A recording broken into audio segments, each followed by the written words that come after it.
Dude, my biggest thing, okay, because, like, you know what? I may have voted for this guy, but that doesn't mean that I'm going to back him 100% on everything, and especially if he really is a freaking pedophile. All right?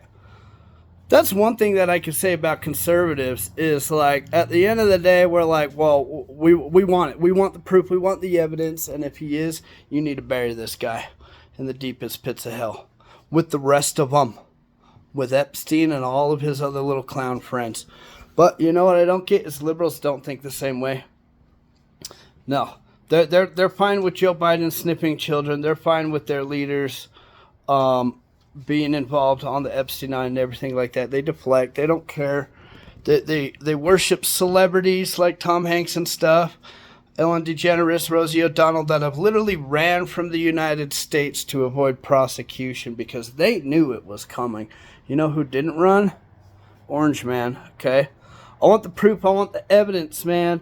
You had Biden in office for 4 years, and you buried the Epstein list. You didn't release nothing. You didn't talk about it.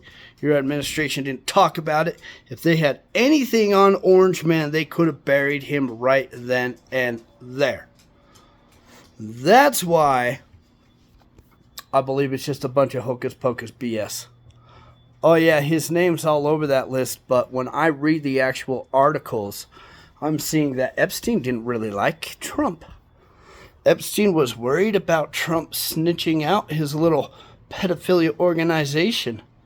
Epstein was mad because he couldn't rape one of the teenage girls at Mar-a-Lago. Okay?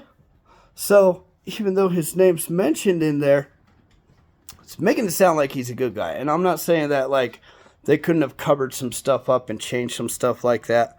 But I'm just saying, you know, if the previous administration, if they had dirt on Trump, they would have used it. They would have.